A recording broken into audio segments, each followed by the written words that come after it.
Hello, good evening. It's Monday evening here in Las Vegas. But we are live streaming.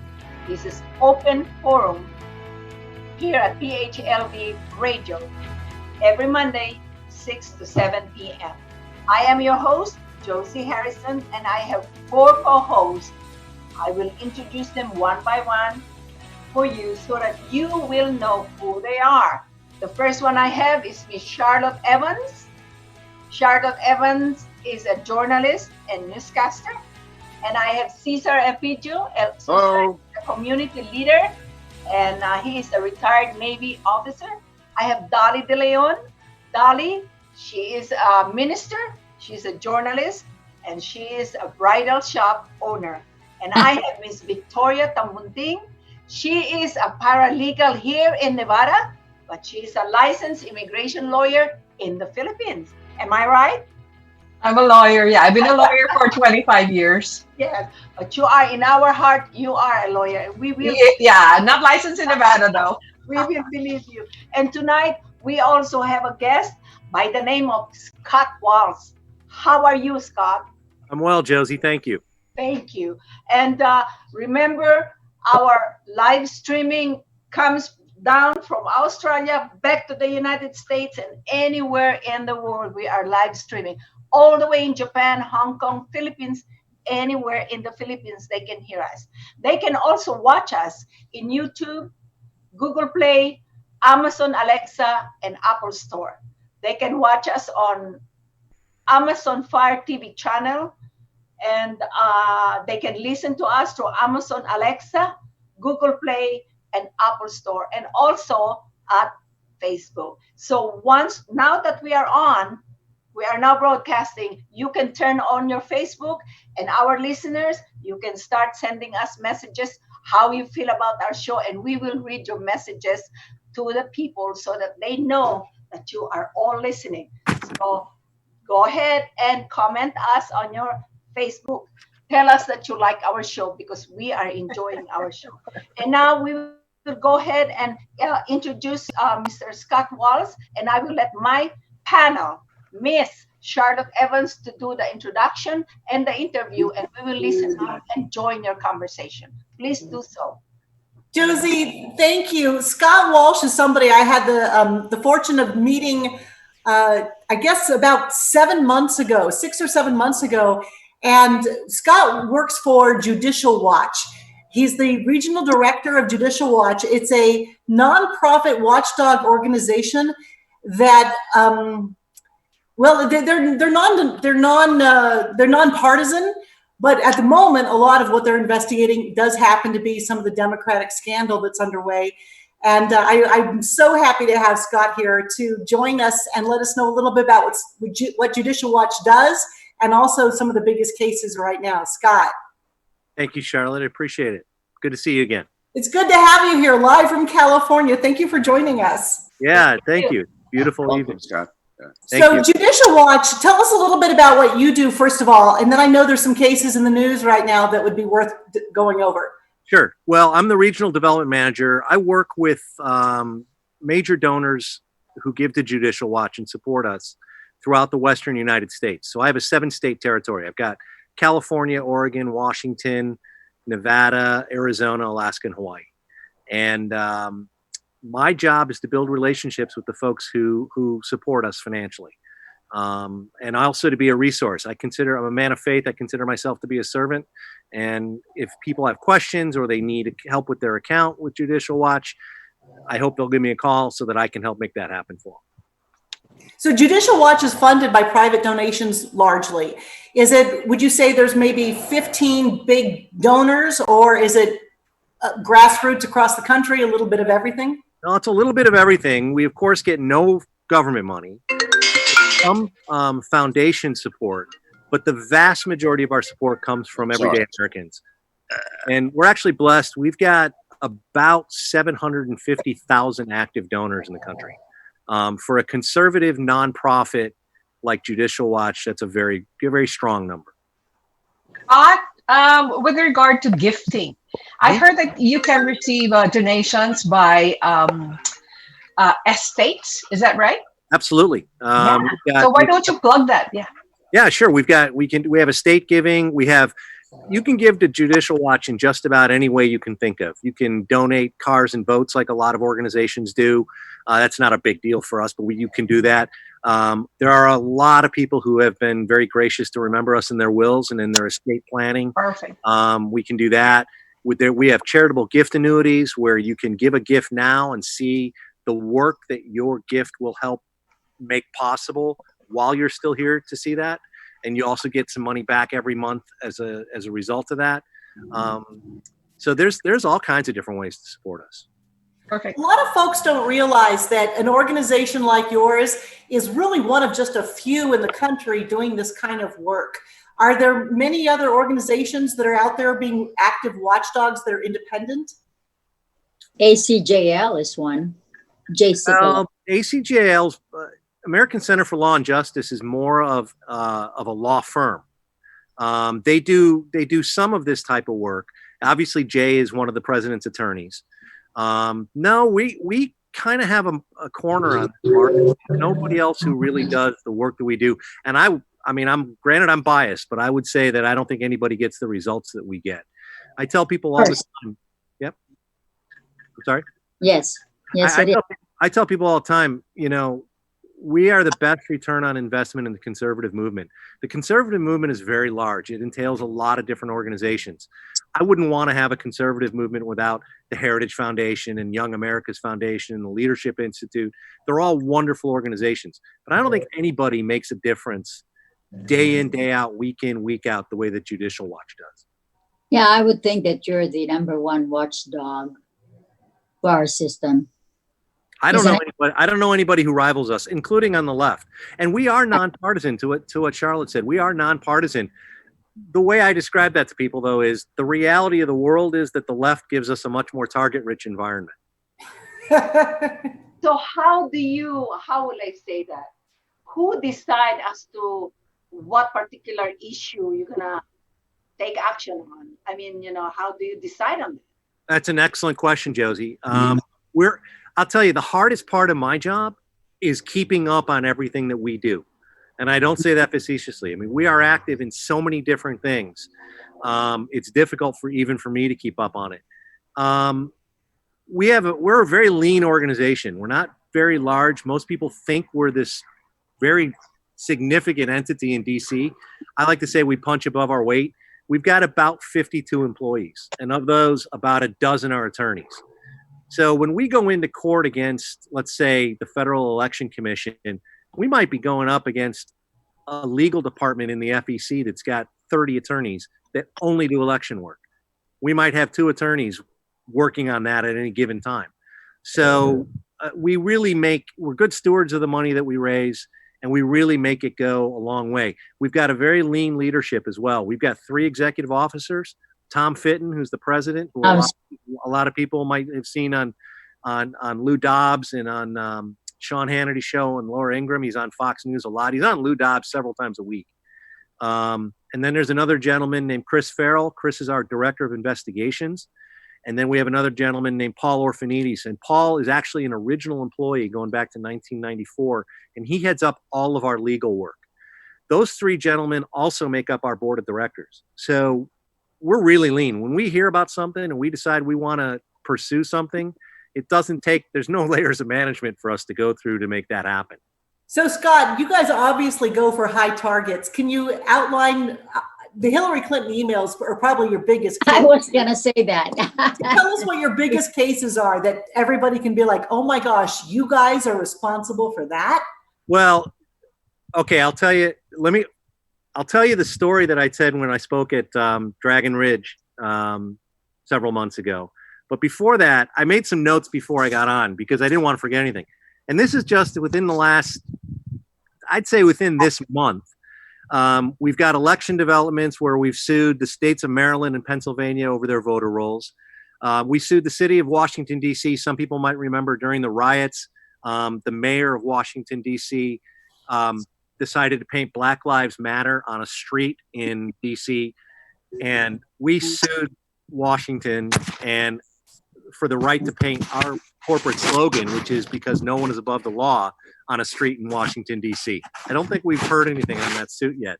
And as a former public relations guy, that was brilliant. I was so envious that one of our guys did that. We have sued the National Institutes of Health over their purchases of fetal baby parts from Planned Parenthood and other organizations. We've issued statements on the DACA rulings of the Supreme Court and also today's abortion ruling regarding the law in Louisiana. We have sued San Francisco and Santa Clara counties in California over their sanctuary policies. We've sued the Secret Service to get Hunter Biden's travel records. We found out that he took 411 flights. I just saw that. Yes, Yeah, amazing. Yeah. The first 5 years of the administration, interestingly, just before he was hired by Burisma in the Ukraine, 29 different countries, 411 flights. I don't know about you guys, but I'd love to travel that much. Yeah, regarding Benghazi, that's a big deal for us. Tom Fitton, the president of Judicial Watch, is very much a bulldog or pit bull, really. When he gets his teeth into something, he doesn't let go. And we can trace a lot of the developments that have happened within the last year all the way back to the work that we did related to Benghazi back in 2012. We immediately after that horrible night when 4 brave Americans were left hanging out to die, we sued the State Department to get all of the communications related to the security at Benghazi, which of course was a consular outpost, before and after that event. Well, the State Department, as they will often do, as many departments do, dragged their feet and didn't respond right away. So we took them to court under the Freedom of Information Act and filed a lawsuit against them. They finally responded about 14 months later. And when we sue a government agency or department, we don't know how much we're going to get back. We don't know if we're going to get, a small folder full of documents or banker boxes full of documents. Well, we got a lot of documents back, but you didn't have to be Clarence Darrow to figure out that there was a gaping hole in the middle of the documents that the State Department gave us back. And the hole was, very interestingly, since we were dealing with communications involving an actual ambassador, not just a diplomatic liaison, but an ambassador level person in Christopher Stevens, there were 0 communications from the Secretary of State.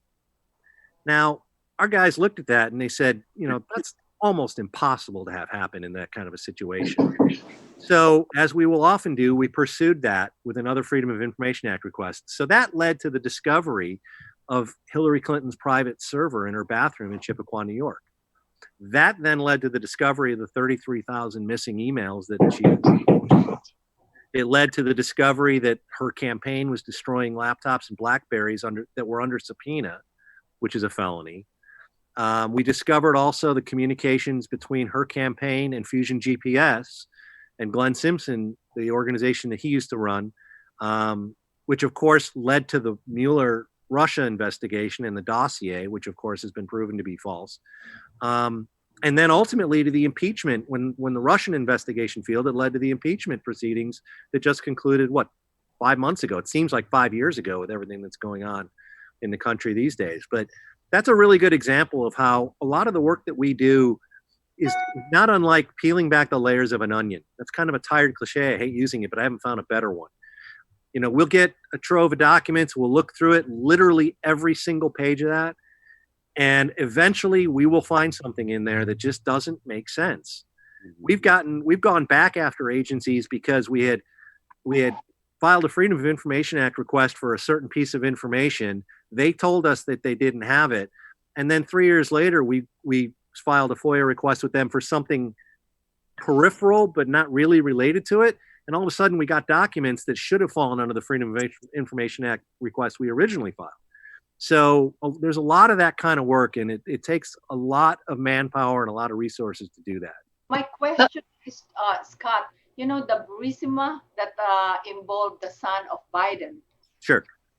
I mean, that is something that's, I think for me, still right now is very raw. I mean, there is no end result on that. I mean, what happened to that? It's just like a news, it was shared to you, yeah, he's getting money, and then that's it. I mean, that is such a big issue that they could have questioned Biden right now and could have questioned his candidacy. For me, that's how I look at it. No, we agree. We agree with you completely. That's why we got those travel documents from the Secret Service last week, because we had requested information related to Hunter Biden and his travels, certainly while his father was the vice president. And it's important to remember, when we file a Freedom of Information Act request, we can only FOIA. That's what that's called. Freedom of Information Act shortens the FOIA. We can only FOIA the executive branch. We can't FOIA the court system, the judicial system. We also, in Congress's infinite wisdom, when they passed the Freedom of Information Act in 1967, they exempted themselves from it. So we can only go after, we can only go after the executive branch, which of course includes the Department of State, the Department of Defense, all these various entities, the Secret Service. That's how we get this information. And, going back to Hunter Biden, it's really interesting that the left sought to impeach a duly elected president over a phone call that truly was innocuous and nothing wrong with that call. And yet you've got a vice president of the United States on tape admitting to and describing a quid pro quo, and they don't seem to have any problem with that. Exactly. I have a question, Scott. Oh, I'm sorry. I have a question regarding the phone call. Are you really allowed to release recordings of the president's conversation with other maybe heads of state? Well, I don't think you should be. I know that the transcript that was released simply because the president decided that there was nothing to hide. I was going to say, I think the president did have the discretion, and he was opening up a Pandora's box. Should I release it? Shouldn't I? And he decided, why not? Go ahead and release it. Yeah, and I think that was the right decision. Ultimately, it's the president's call. The president has the right to classify or declassify literally anything he wants. So Yes. when he chose to declassify or release that transcript, that was perfectly within his rights to do. Similar to Josie's question, Mm-hmm. What happened to the 33,000 emails? You had all the evidences, and Hillary's still walking around campaigning for President Trump when she should be facing the law instead of what she's doing now.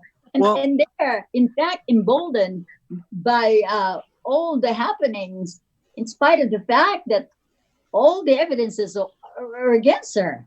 What happened? Why would Judicial Watch do more than finding the facts, but really doing something?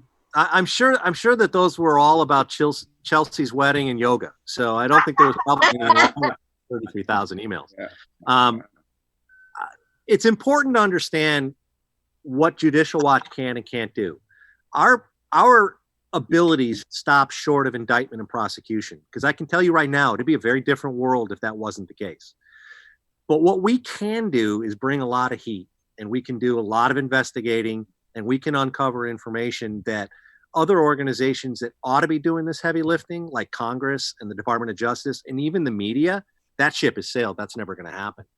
But we're doing that, and so there's if the gold standard would be those people in orange jumpsuits, which I would agree with, there's a silver standard that we've met. And I don't think that a lot of people understand this. And that is because of the work of our organization, James Comey's no longer at the FBI. Andrew McCabe's no longer at the FBI. Rod Rosenstein's no longer at the Department of Justice. Peter Strzok and Lisa Page are no longer at the FBI. That's a direct result of the work we've done. And ultimately, Hillary Clinton was found lacking by a grand jury of 63 million people in November of 2016. And she was not elected president. And that happened in large part, not exclusively, but in large part because of the work of Judicial Watch. Scott, I was reminded of that young man. I forgot his name, but that young man who was shot he was in the street from the DNC. Seth Rich. Correct. Whatever happened in that case?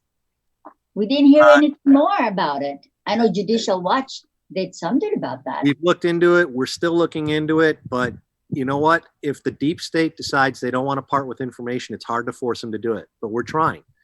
It's another one of those things. Like I said, it's keeping up on all these different things. Some of these things go back years, like that, or Benghazi. So that's where Tom's pit bullness comes in. He won't let go of these things, and nor should he. Judicial Watch really it is takes a lot of time. I was going to say Judicial Watch is the investigative reporters of today, because you're not seeing it on ABC or CBS like you should, the kind of investigations that Judicial Watch is now doing. So in a way, independent organizations are taking over traditional journalism. You recently, or Judicial Watch recently, uncovered something about fetal tissue being sold, and that it had to be sold without being frozen. What's the latest on that? Fresh, not frozen. I thought it was a Wendy's commercial at first. Wasn't sure, but it's actually really hideous. It's one of the more disturbing things that we've been working on since I've been with Judicial Watch. And exactly. Like I said at the beginning, I'm a man of faith, and the right to life and the protection of human life is a big deal to me. And it's just hideous that that's going on. But I'm glad there's an organization like ours that's willing to go after that and pursue it. And that's good. You know what? I don't think the left would even consider your group a nonpartisan, honestly. They probably don't. But one thing that's really interesting is the left, believe me, they're no fans of ours. But they really don't come after us very hard very often, because one of the things that we do is whenever we file a Freedom of Information Act request and we receive documents, we do a couple of things. One, we write a press release about those. And two, we write an article about those. And we post those on our website.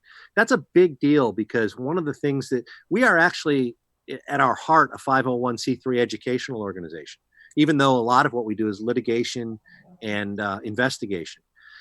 And the reason we do that, the posting in our website, is because if somebody hears about something going on in DC in the swamp, we don't want them to go to the Washington Post website to try to get that information. First of all, they probably won't find it. Second of all, if they do find it, it will be so twisted and so biased that it won't resemble the truth. Our distribution list for our releases and articles is actually larger than the USA Today and New York Times distribution lists. So we want people to come to us and consider us a viable news source for matters especially related to DC. So that's really important to us. And we post, the other thing is, we post everything we get, everything we uncover, we put it on our website. So if somebody were to come after us and say, well, they're biased, they wrote this, all we've got to do is say, if you don't believe what we wrote, the documents are on our website. Look at them yourself. But Scott, I hear what you're saying. You're up to date as to the reports and, things that you have discovered or whatnot. You share it to the people, right? But, it is so effective to have, like what they're doing. Why don't you have your own station or something that you can continuously feed the news to the people? Because that is more effective. People are lazy to read. I don't read. I hate to read. But I'm reading now, but I would rather listen. Well, we actually do. And if people visit our website, which is judicialwatch.org, there's all kinds of different things you can sign up for. You can sign up for emails. You can sign up for our YouTube channel. We have a YouTube channel. In fact, one of the things I encourage people who want to support us to watch is every Friday, Tom Fitton, the president, does a weekly update. And Tom has a particular gift for being able to take current information, build it on top of things that have been done in the past without having to go all the way back to square one, and really kind of give you a sense of where things stand. And it comes out every Friday afternoon. It's generally around 45 minutes, might be 50 or 55 minutes one week. But I would encourage anybody to sign up for that. And it's something you can watch. It's on YouTube. I try to watch it every week if I can. So there's all kinds of different ways to get our information. If we go back to what you said a while ago, Comey is not, those people, high-ranking people in, with the FBI. Granted that they are out of their position, but Scott, what was the punishment for what they did? What was the consequence that they took? I mean, being out of the position is, for me, whoopee. I mean, with all Well, it is. Don't underestimate that. That's actually the fact that they're not there anymore doing the damage they're doing is important. But your point's well taken, and that's where, like I said, that's where our abilities stop. We don't have the ability to indict and prosecute people. Like I said, it would look very different if we could. But the reason they were taken out of the position is because they did something illegal, right? I would agree with you completely.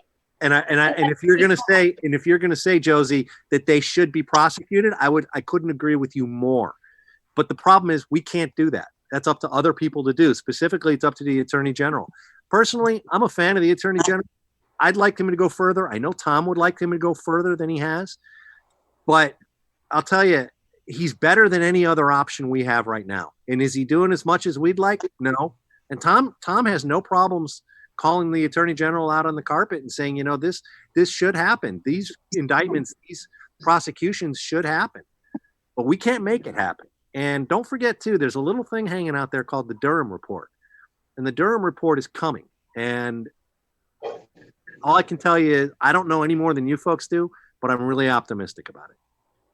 When you say you're optimistic, what are you hoping we'll find in the Durham Report? Come on, Scott. We'll cook you egg rolls. Come on. Grounds for treason would be good. That would be good. I just think it's going to be, from what I gather, and again, I don't have any inside information, but from what I gather, kind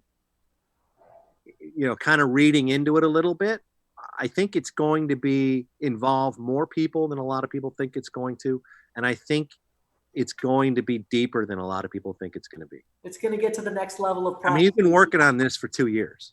Now, the Epstein case, that has so many tentacles that seem to go all over the place, and it's so sensationalized. Do you see Judicial Watch doing anything with the Epstein case? Are you guys peripherally involved? We have. Okay. We've filed Freedom of Information Act requests to get things like the flight records. Yeah, the guards' records, and the last person who visited him. Yeah, last person who visited him. Exactly. Why were the cameras not working? I mean, there's all kinds of questions involved in that. Yeah. It's, again, we only have 52 people, 12 attorneys. We have to be kind of judicious in what we go after. We can't go after everything. There's just not enough resources to do that. And so we pick and choose, and, we go after the things like, for instance, the 3 things that we deal with the most as far as our issues are illegal immigration and sanctuary city policies, the deep state, meaning the things we've been talking about the Department of Justice and the FBI, and election integrity.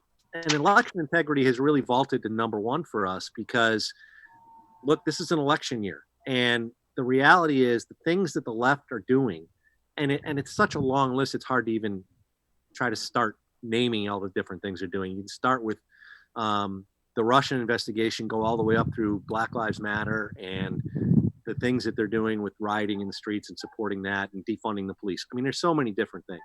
These are existential issues. These are things that have to be dealt with, because if the left gets control of the country in November, we're all in really we're done. Well, that's why I say it's an existential issue. We're close to the end times. And that's why, well, that's another discussion. We might even be there already. But yeah, it really is that important. We're at a crossroads right now in our nation's history, like nothing we've ever really seen, at least not since Lincoln's times, it seems like. No question. I mean, yeah. Are you guys doing something about the voter ID? Well, we're doing a lot in regard to elections. We haven't really done much with voter ID because, again, we've got to deal with we've got to put the more pressing fires out. The thing we're going after right now is voter registration rolls. That's a big deal for us, and making sure those are clean. The National Voter Rights Act, also called the Motor Voter Act, was passed in 1997 during the Clinton administration. And the reason it got through the Republican House at the time was because the Republicans put in a provision that said that if you do this, then you need to clean and maintain those rolls. Well, that was put into the bill, but it's never been done. LA had never Los Angeles had never cleaned their voter rolls. So we're in the process of trying to do that.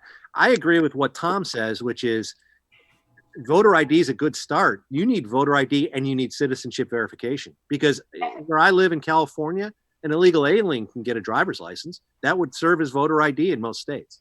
Even here in mail-in ballots, is Judicial Watch doing anything to try to stop the mail-in ballots from being an issue in November? Absolutely. Can we stop it before? Well, yeah. Well, absolutely. In fact, we filed a lawsuit against Gavin Newsom in California to stop it in California. We filed similar lawsuits elsewhere in the country. Interestingly, a judge, and this kind of, it's hard to believe things still blow my mind, but this actually did. The judge who originally ruled on that lawsuit said, and it's more or less a direct quote, it's very close if it's not, I think this is probably illegal, but I'm going to allow it to continue. I don't know how a judge in the United States can say something like that. We're obviously appealing that. And obviously this is a time sensitive issue, because they've got to, if you're going to have mail-in ballots, you've got to determine who's going to be on the ballot. You got to design it, lay it out, you got to print it, and you got to mail it. So there's not a lot of time. This has to be ruled on quickly. And we're confident we're going to win. Good. Goodness. Good. Hi. And that's our only fear. You know, Scott, I got a lot of friends, and the other day we have a meeting. Somebody, some of the group are forming, you know, they are Republicans. You know, they were forming a group whereby they are really going to write up some questions about the voter ID and whatnot. And they were all expressing fear. You know, they're just like, they want to do something, but the frustration is there in their voice and in their action, that, you know, they're scared.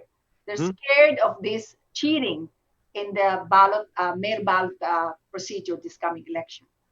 Absolutely. And they should be. I mean, look, we know one thing about the left. They'll cheat. You know, we know that.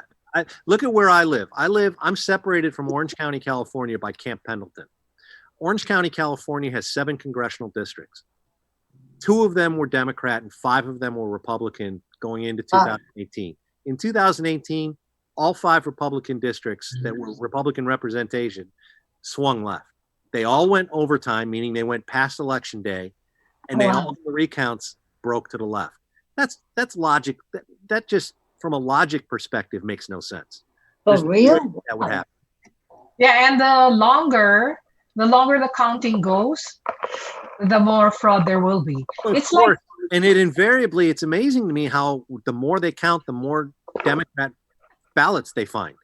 The other big problem here, and it's something that I hope that our organization does something about, is ballot harvesting. It's legal in California, and it's legal in several states. It should not be legal. That has a lot to do, if you look, again, that had a lot to do with what happened in 2018 in Orange County. Well, 2018, it happened here in Nevada, where a certain person named Davis found a lot of ballots where there were more registered Republicans. The ballots were lost, and they found more ballots from places where there were more registered Democrats. What happened to those ballots they found in the Republican registered places? It's a good question, and you know, I've had this discussion with Charlotte, especially related to her friend Rich McDonald in Henderson, and I can tell you this: we have looked at every single county in the country as far as their voter rolls and whether they're inappropriate, whether they're swollen, whether they've got people on there who shouldn't be on there, etc. There are 3,000. What's the number? I wrote it down. 3,141 counties in this country. Actually, there's 3,107 counties and about 134 that are, they function like counties, but they're not counties, like parishes and boroughs and things like that. We can't go after every single one of them, but we're going after as many as we can. And I know Clark County is one of the ones we've looked at. So, you know, hopefully we'll be able to do something. Don't know if we will, but we're going to try. You know, Scott, this morning I posted something on Facebook because I am really bothered by this, you know, mail-in ballots. I was wondering, Scott, you know, like in a certain district, if you know how many polls or how many places that people can vote. Why don't they mark and number those boxes? If you designated 10 boxes there, there's 10 boxes there. So you can account as to how many boxes are being turned in after the election. And also limit the time. At 5 o'clock, it's done. If the voters cannot make it, well, I'm sorry. I mean, you got the time posted, you know what time. If you really want to wait, you can vote, on the time frame that was given to you. None of this extension. Oh, because these 10 people cannot vote. We want to. No, they have to follow the rules. I mean, Josie, you're preaching to the choir. I couldn't agree with you more. Yeah. And that's another place where we're limited. I mean, the states have the right to set their own election parameters. We can't dictate that. It's one thing. It's one area. I'm generally a federalist. I like the federal government to stay out of state business as a general rule. This is one area where I don't feel that way. I think that we need to have some uniformity in our election process. exactly. I mean, look at the possibility of losing the Electoral College. The founding fathers, in their wisdom, I'm not going to say infinite because it wasn't infinite, but they were pretty smart. The way they set up the Electoral College was absolutely brilliant because they were afraid of a tyranny of the majority. That's exactly what the left wants. Exactly. And if they get the Senate back and they get the White House, We're done. I don't even want to think about things. You can kiss the Electoral College goodbye. Scott, it's so hard to make sense of where things stand because it changes every moment. The news changes, COVID changes. The polls seem so unreliable. Mm-hmm. What is your snapshot of where we're at right now? And what would you say to conservatives about how important it is to get involved this year? Well, to the last thing, it's I'm like a lot of people, I'm kind of growing weary of people saying this is the most important election in our life, but this really is because we've made progress in the last 3.5 years under the current administration. That will be gone, and we will go back to, like I said, I don't even really want to think about it, especially because if the left wins back the White House, they're almost certainly going to win back the Senate. And if they win back the Senate, that'll give them basically a rubber stamp throughout all three branches of government, including both houses, obviously. Like a lot of people, I mean, I get discouraged. I mean, there's so much going on, and so much of it is really pressing. I mean, it helps to be a man of faith because ultimately I know at the end God wins. So that gives me some solace. I'm glad we have a Second Amendment. I'll say that. And I don't know. It's just, we've got to stay vigilant, and everybody who listens to this has to vote in November. I mean, you have to. If you don't vote in November, I don't know what to tell you. Okay, last word on elections. With all due respect to our election system, you should ask the Filipinos and the Mexicans. For them, you should, number one, have a clean voters list. We already know that. That's basic to us. But how come they don't see it here? Or maybe they don't want to see it. And then we also have the voters ID. Why? For us, that's very obvious. But why do people resist it? And then the last one is probably, we know about thumb marks, people who are dead voting, still in the voters list. You're not even checking IDs. I mean, that is so basic. So I wish all the people, I mean, the heads will be enlightened and see the light, please. These things are so obvious. Ask Filipinos, ask Mexicans. We know. Well, I'll tell you, I was born and raised in Chicago. My mom voted Republican until the day she died, and then she started voting Democrat. So you want to talk about voter ID? That's why the left doesn't want voter ID, because it inhibits their ability to cheat. That's the only reason why. I mean, we've probably all seen those memes on Twitter and Facebook where you got a list of probably 50 different things you need to show an ID for in this country, and yet you don't have to show an ID to vote. There's absolutely nothing. There's another gentleman who does some some video work for Prager University, and his name's Ami Horowitz. And Ami did this thing one time. It's about a 5-minute video. You can find it somewhere on YouTube, I'm sure, where he asked college students if voter ID was racist to a person. On all these college campuses, they all said, absolutely, there's no question it's racist. He then went to Harlem in New York, and he asked black people on the street and explained this to them and said, do you think this is racist? And they looked at him like he was from Mars. He said, are you kidding? Of course it's not racist. And he said to one guy, if you had to get an ID, do you know where to get one? He goes, yeah, the DMV's right up at 157th and 5th Avenue. Sure. So, you know, it's just a way that they can try to control the election, because they can't win on easier. Yeah. I'm sorry, Scott, with this driver's license question or problem, why are we not asking the people? Why couldn't we solicit the input of the citizen?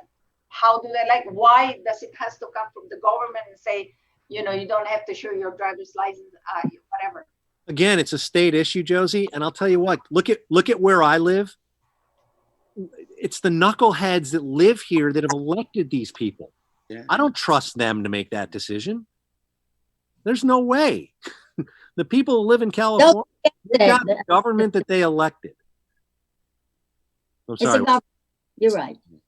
Let me tell you, the biggest resistance for the voters' ID is actually, they say it's an invasion of privacy. People here are so paranoid that people want to know about them, their information, and all that stuff. So that is what I'm scared about. That's what they're saying. But for me, if I have nothing to hide, voters' ID is fine. Let me tell you just one aside.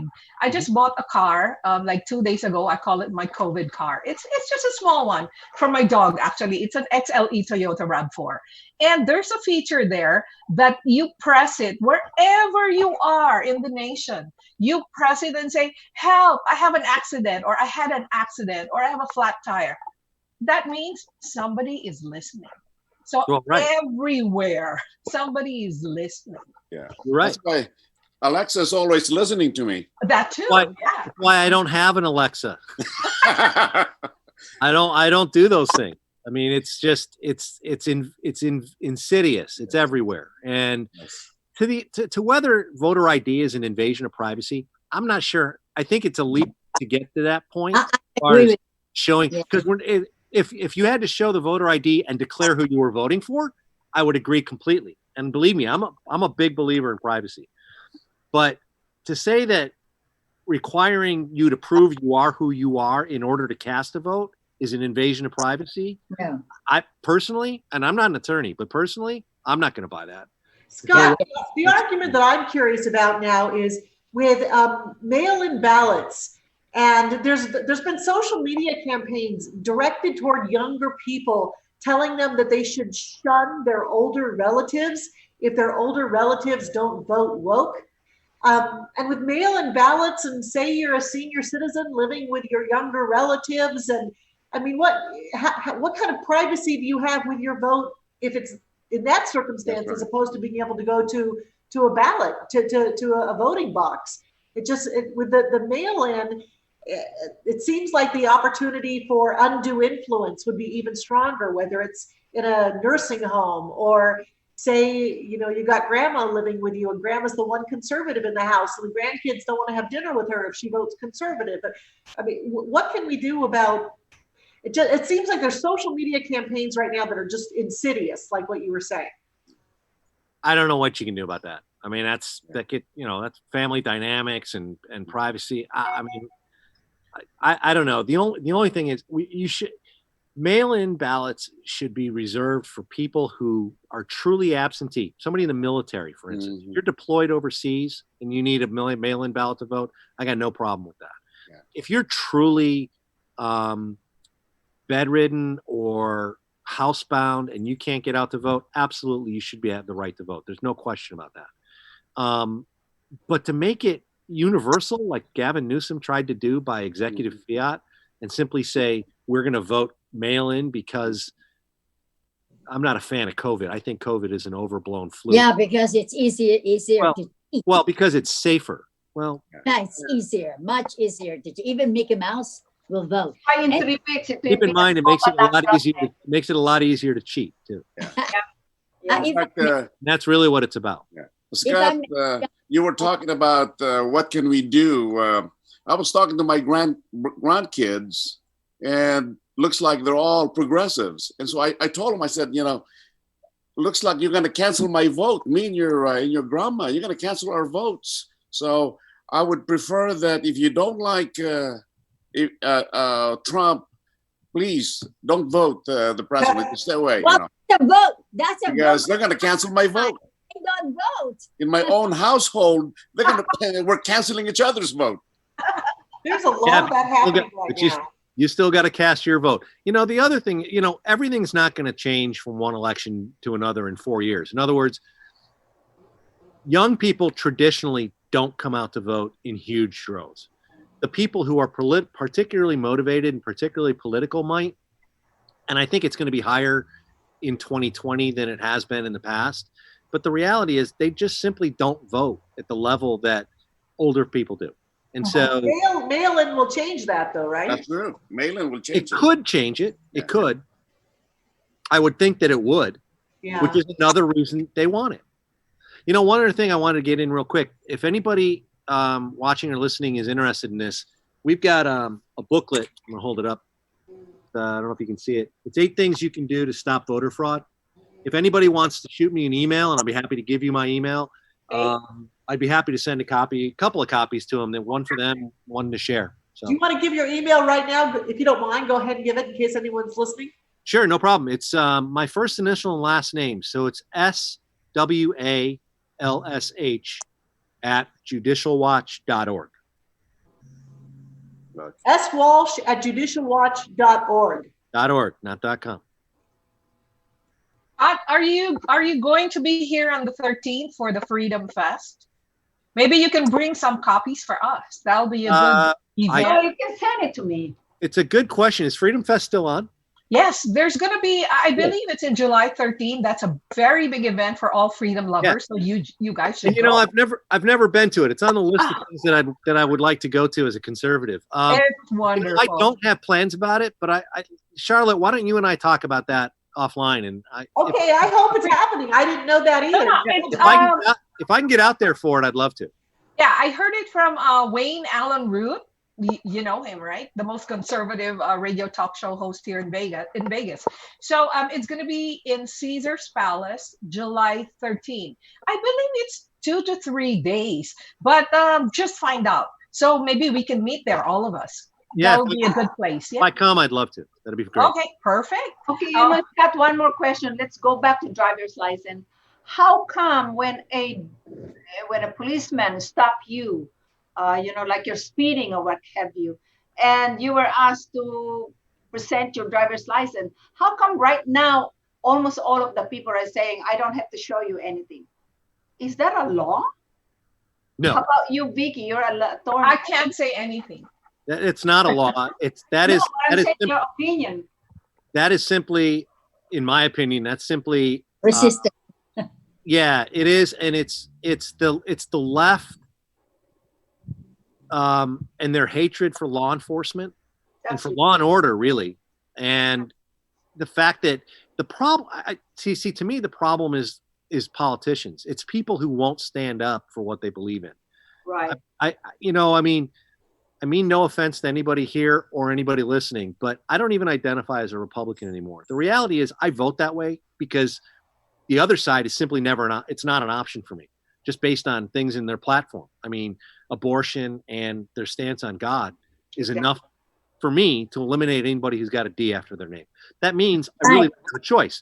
So I identify more as a Reagan conservative. That's kind of how I see myself.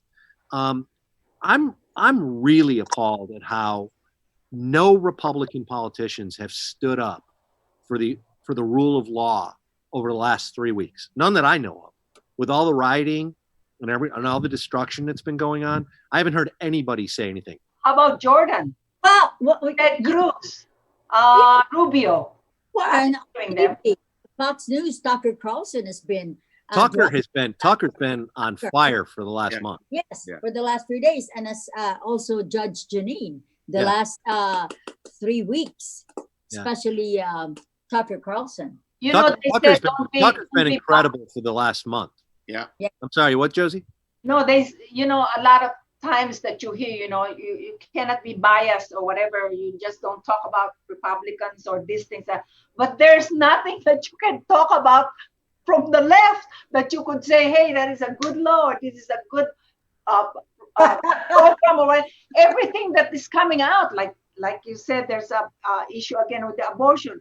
That's another thing that we have to talk about. You are being, focused on the things that are the left are doing, the new rules, illegals can vote, no driver's license. I mean, so now you're focused on that. And so, you have to talk about something. Hey, I don't want that. I would rather vote on this party. And I will say this, if there's a silver lining to what the left has done for the last 3 years, at least now they've laid their cards out. I mean, they're not hiding. That we know exactly what they stand for and exactly what they want. If they get elected, shame on us. Yeah. And OAC, there was a big rumor about her married to her brother. I said, who would? A legal issue. That's gone. Ilhan Omar. It's gone. Where is it? I mean, it's just kind of frustrating sometimes, not that you're rallying for her to be in trouble, but that is something that is an issue for all of us. And how it is, and it's something we've done something about it. I mean, we have filed ethics violations charges against Ilhan Omar and against Adam Schiff over their behavior. So she's still there, and she's That's why we need a judicial watchdogs who won't let go. Never let a dog go. We are running out of time. We got 4 minutes to go, and this is a good conversation. And Scott, maybe we can come back again and join us. Sure. We would love to have you again, and I'll buy you Filipino food. How's that? Hey. I just want to do a big shout out right now with Julia Salazar Gubot, Sharon Tanyag, Jackie Reaper, Gidget de Guzman. Thank you for listening. And like I said, we got 3 more minutes. So Scott, please say something to our listeners. Well, the only thing I can think of is we need your support. We can't do what we do without the help of people like you. So, and your listeners. There's so much to be done. One of the things that's good about working for this organization is I've got job security, because as long as there's a government, there's going to be fraud and corruption that we've got to uncover. Oh. It's both sides of the aisle. That's not unique to the left. That's the left and the right. So if folks would like to support us, they can go to our website. It's judicialwatch.org. There's a donate button in the upper right corner. If they want to shoot me an email and ask me any questions or chat with me a little bit about our work, hey, I'd love to do that. That's what I'm here for. And donations of any size are valued. Oh, absolutely. Yeah. Go say something, Charlotte. I'm kind of partial to a lot of zeros after them, but the bigger the better. Hey, Scott, what do you think the odds are of something happening to stop the tech giants from censoring us or from shadow banning us, whether it's Facebook, Google, Twitter? Do you see anything happening in the next year to protect our free speech with that? I don't know. That's a difficult question, and I go back and forth on that because I'd like to see that happen. I mean, I don't want to see government get in the position of policing free speech on what is essentially a private entity. I mean, Twitter, for instance, it's a publicly traded company, but I don't think that's where government should be influencing freedom of speech. I can tell you this: I'm in Twit mode, which is Twitter Gitmo, for the 3rd time, and I've gone over to Parler. And Parler is great. Parler. Yeah. It's. I hear they got 2 million now. I guess about 2 million followers now. Yeah, it's a lot. One of the people I listen to is Dan Bongino, and Dan is now actually got an ownership stake in Parler as well. Oh, fantastic. So, and it's been really exploding. That's a great question, though, Charlotte. I don't know what to do about that. I want people to be free to say what they want, but at the same time, I think where you go after them is that Section 230 of the Communication Act. Yes, that's it. And they're violating that because they're no longer a platform. They're now a publisher. They've made that clear too. That's the other thing. I mean, about the left laying their cards out. Twitter and Facebook, they've laid their cards out too. There's no question about what they're doing. We're running out of time. We got 1 minute right now. So we're going. Scott, we need you back here. Yes. It looks like there's a lot of questions going around and whatnot. And like I said, I hope that our listeners have enjoyed this open forum that we have. And we truly would like to invite you. We would like to meet you in person here. And Charlotte, thank you for inviting Scott to be, our guest tonight. Great choice, Charlotte. Cesar and Vicky, quick, you have like 3 seconds. Can I ask a question real quick? No, we don't have time. Question, okay. Email me. That's Walsh at judicialwatch.org. Yeah. Peter, go. Okay, I just want to say that I'm now a fan of judicialwatch.org. So it's now on my favorite thing on my computer. And I really enjoyed all the issues that you're attacking, especially that all the Supreme Court decisions. So keep it up, and just like what Josie said, we'd like to have you again back, especially in this election. It would be an honor. Thank you, Ceasar, and thank you for your service. Okay, last few words. I hope to see you guys in Freedom Fest, July 13 at Caesar's Palace. The second thing is, I just want to say thank you for people here in Facebook who have been patiently watching us, and they enjoyed it so much. And I want to say, I love you, Chris, Tara, Jerry. See you Monday. Go ahead, Dolly. Keep up the good work, Tom Fitton, and of course, Scott, thank you so much for being our guest. It was a great show tonight. Thank you for having me. More questions next time. Please come back. All right, thank you. And to all our listeners, thank you so much. Please be back and listen and watch us here at PHLD Radio every Monday, 6 to 7. Thank you so much. Bye. Bye. Bye. Good night. God bless. Bye.